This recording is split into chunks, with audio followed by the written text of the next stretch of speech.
This is the PlayStation 3 video game console. Actually, it's more like a complete home entertainment center when you get down to it. And I'm not one to pick sides here. I'm not getting into the Xbox 360 versus PS3 Civil War.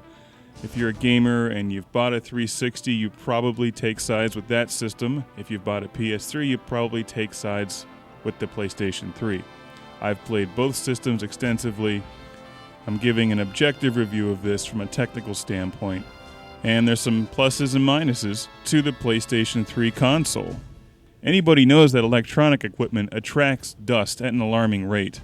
And with this thing's shiny black finish, not only does it attract dust, but it just sticks out like a sore thumb. It's virtually impossible to keep clean. You literally need to hire someone to wipe this thing down with a cloth every 10 seconds. And even then, the dust just comes right off the cloth and falls right back onto it. In the history of video game systems, from the 1970s on, no one game console has had overwhelming domination of the market for more than a decade. It just hasn't happened. It didn't happen with the Atari 2600. It didn't happen with the NES. It didn't happen with the Sega Genesis. And the PlayStation has owned a large chunk of the overall game market for a long time. In that time, the Xbox has come out and done very well. And now let's get to the new systems. We have the Xbox 360, PlayStation 3, and the Wii. And frankly, I think they botched the release of the PlayStation 3 so horribly that they'll simply never recover from it with the kind of numbers that they used to have with the PlayStation 1. And the immensely successful PlayStation 2 with an enormous catalog of games. Something else that's changed in the past decade or two is that you can now get games on multiple game consoles, the same game, and they're more or less the same. So unlike having to get an NES where you could only play Super Mario Bros., or a Sega Genesis where you could only play Sonic the Hedgehog, you can now get games like Grand Theft Auto on both the PlayStation 3 and the Xbox 360. You can get the sports titles on both game systems. Virtua Fighter 5, Army of Two. There's so many different games now that come out on both systems simultaneously. Now, I don't want to get into the nitpicking on which system is really better with which games, and obviously there are some exclusive titles. For instance, Xbox 360 has the Forza series and Halo 3, and the PlayStation 3 has Resistance Fall of Man and the Gran Turismo series. As I understand it, programming game titles for the PlayStation 3 is more complicated than it is on other game systems. And where's the Red Faction series? Somebody needs to bring back Red Faction. I've been working with Sony professional video equipment for years now, and I work in home and online and television media. And Sony is, in my opinion, one of the best equipment manufacturers in the world. I've logged thousands of hours on Sony equipment and their professional recording decks and the PlayStation 2, and I've never had a problem with anything.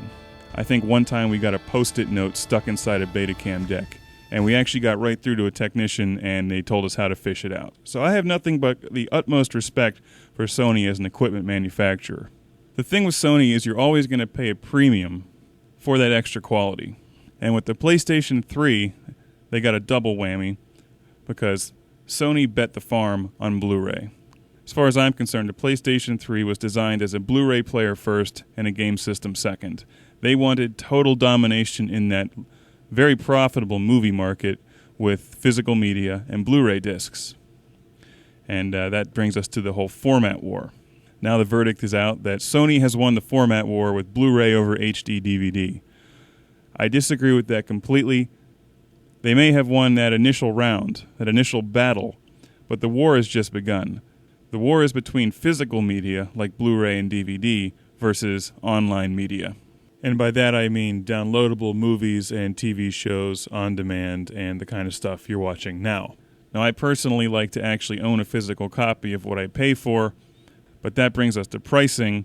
There's been manufacturing complications with Blu-ray. They had to basically redesign everything from the ground up.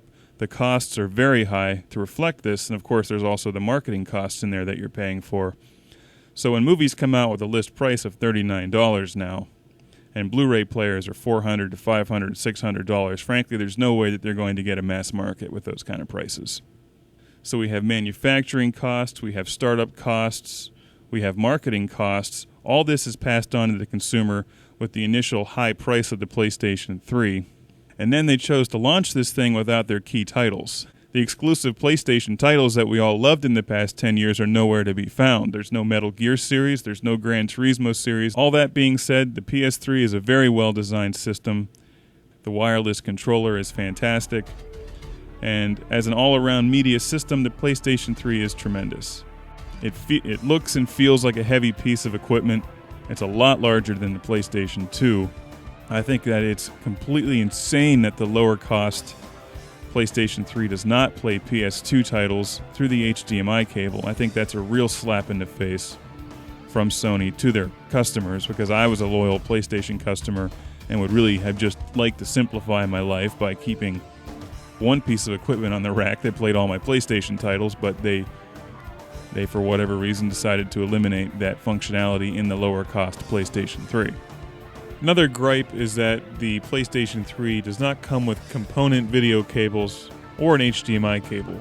They simply give you composite video and stereo audio, which would have been great in 1991.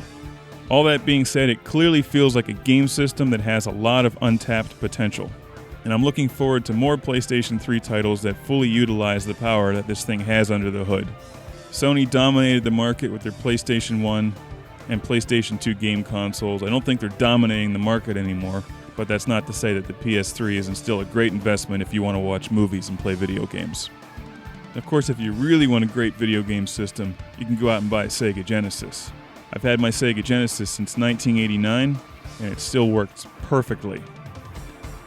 Frankly, I'd like to see if either the Xbox 360 or the PS3 are working in 20 years.